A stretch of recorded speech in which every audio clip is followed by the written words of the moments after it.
The news you can count on. Mayport to Ponte Vedra Beach. The Island Times News Update begins right now. Here's Tom Patton. Welcome to the Island Times News Update. I'm Tom Patton. The Neptune Beach City Council considered a proposal to build a 5,671 square foot bed and breakfast hotel on a lot in the Central Business District at a special meeting Monday night. The property has been the subject of quite a bit of controversy in the neighborhood. The business has been proposed by Doug and Margaret Driver, who own the 50 by 55 foot lot at 108 Orange Street. They propose building a 35-foot tall structure with a 5-foot privacy barrier around a deck on the uppermost floor. Parking would be underneath the building with accommodations for the owners and 5 guest suites on the second and third floors. No variances were requested, and the zoning code allows a bed and breakfast to be built on the property. The applicants had originally planned a single-family home in the neighborhood that would have required several special exceptions. The exceptions that were approved by the council for the single-family home were not acceptable to the property owners, and they returned to the council with the bed and breakfast plan. Several residents of Neptune Beach attended the meeting to oppose the construction of the building. They expressed concerns about the building being out of character with the neighborhood, noise and possible damage to their homes during construction, and the possible loss of privacy from windows that would have a direct view into neighboring houses.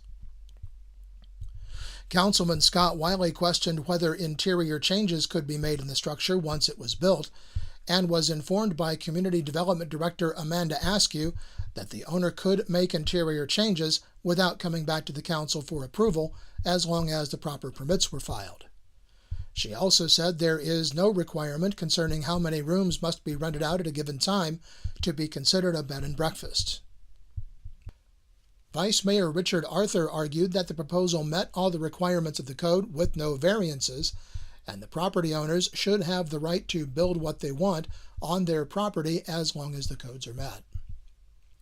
Arthur made a motion to approve the preliminary development order as submitted by the drivers. It died for lack of a second. The city now has 150 days to come up with a compromise plan to be presented to the property owners. The situation was perhaps best summed up by Mayor Harriet Pruitt, who said, quote, "One way or the other, we're going to get sued." The City of Atlantic Beach on Monday night finalized its millage rate and annual budget for fiscal year 2017. Between the meeting 2 weeks ago and Monday night, the Commission changed a proposal for the addition of a media specialist to help the city with its online and social media efforts, and spend that money on a general maintenance worker who could help with things like clearing drainage paths for stormwater removal. Mayor Mitch Reeves proposed the reallocation of the resources to Public Works.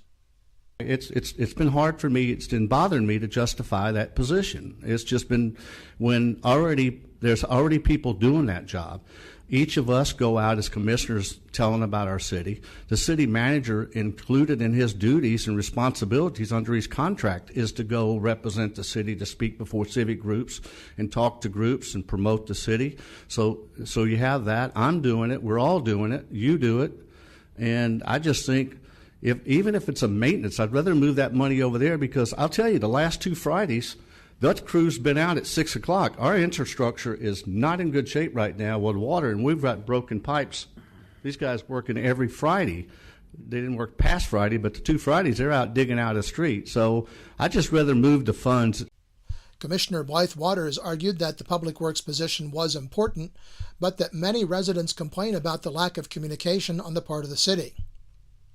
City Manager Nelson Van Leer said that the city is planning a major revamp of its website, which will include a mobile app for residents. And maybe this year we do the maintenance worker, and then maybe next year, if we still see the need, if we haven't made enough progress towards external communication, we can revisit that next year. The Commission passed the budget with money allocated for the city manager to use at his discretion.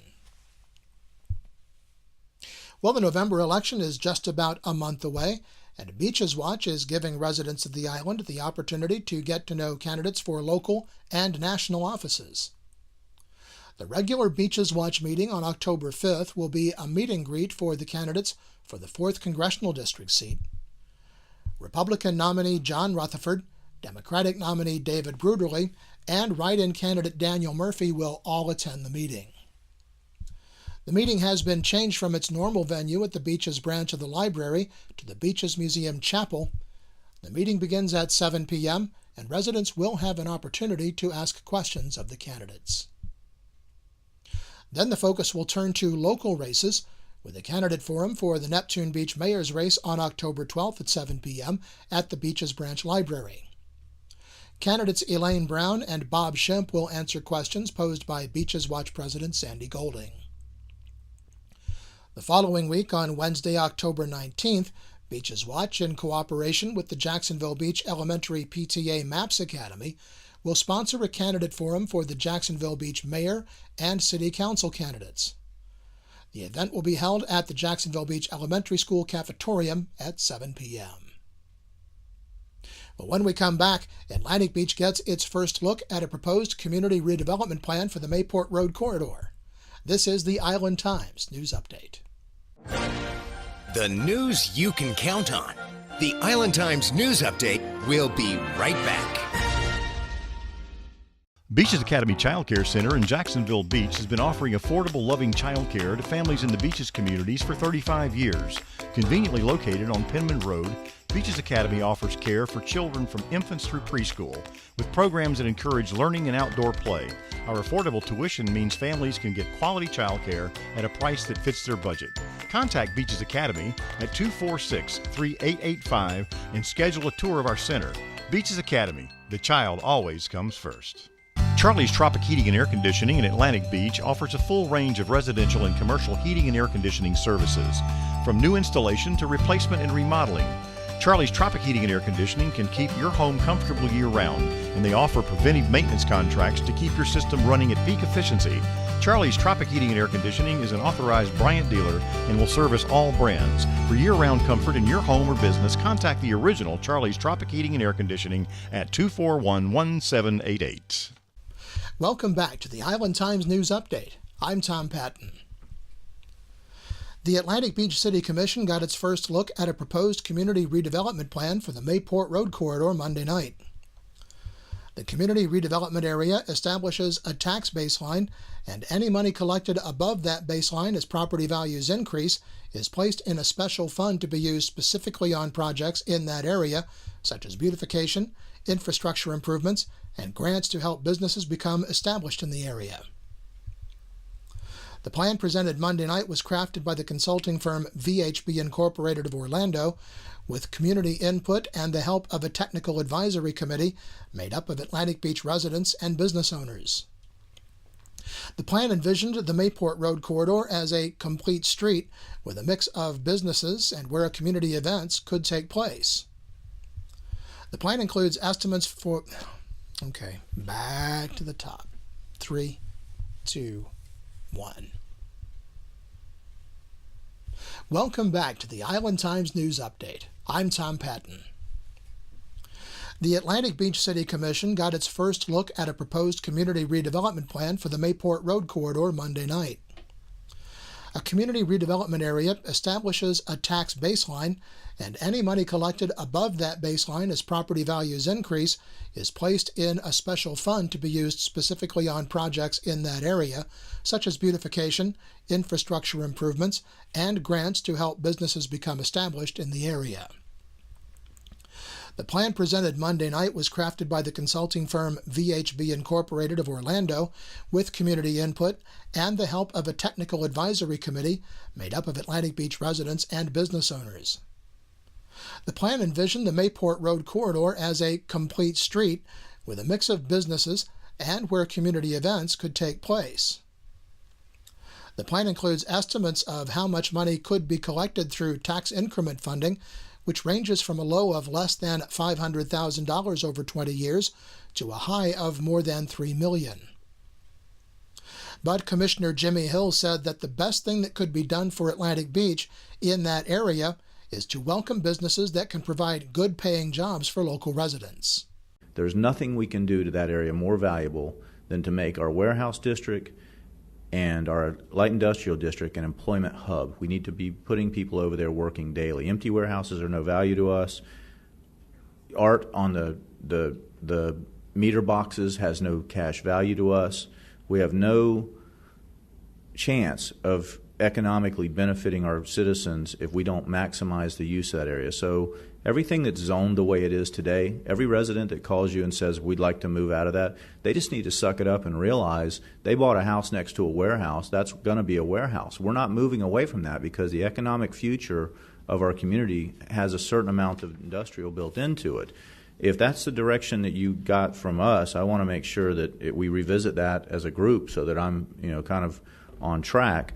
The most valuable thing we can do is employ people locally. Hill said that people who live in that area need to realize that they bought in a warehouse and light industrial district, and those kinds of businesses are going to be there. But Commissioner Blythe Waters said that the city needs to address a buffer between the residential and commercial areas of that part of Atlantic Beach, and simply looking at zoning codes would not do that. The biggest problem is that we have a light industrial district that abuts residential areas, and we've got to find a workable way to buffer that to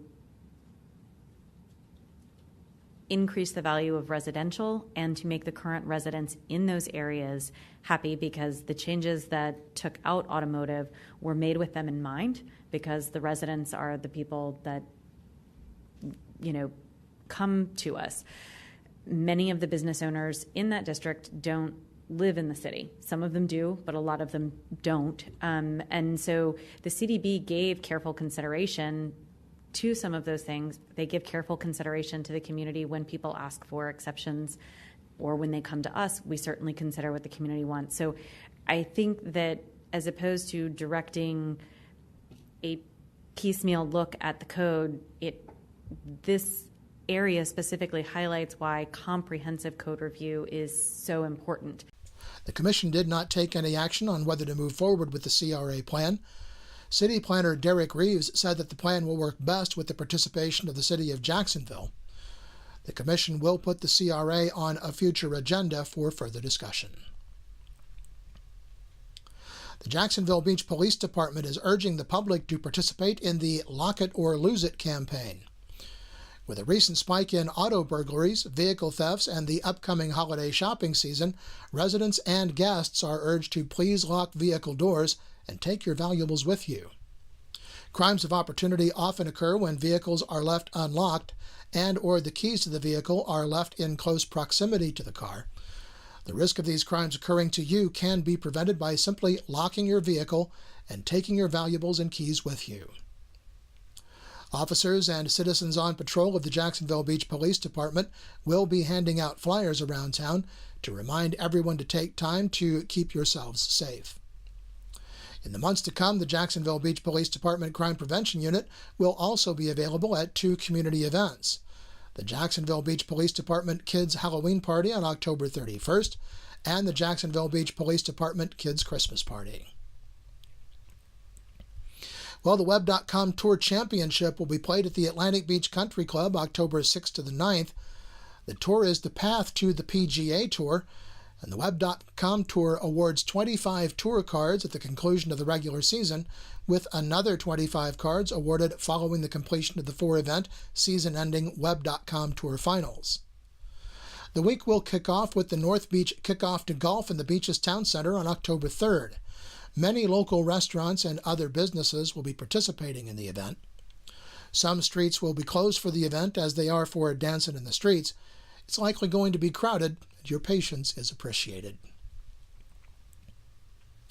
Hurricane Matthew has formed in the Caribbean Sea south of Cuba, and it's expected to strengthen into a Category 2 storm over the next few days. Forecast models predict that the storm will take a sharp northward turn over the weekend, and right now it looks like the storm will stay offshore as it tracks to the north past Florida. But the storm does bear watching, so don't let your guard down just yet. The more immediate forecast for the island is just ahead. The news you can count on. Mayport to Ponte Vedra Beach, forecasting your beaches. This is your local look weather. The National Weather Service says we can expect a chance of showers each day on the island over the weekend, and then a better chance of rain every day through the middle of next week. Highs will be in the low to mid 80s, and lows will be in the low to mid 70s. The Island Times is always digital, always free at theislandtimes.com.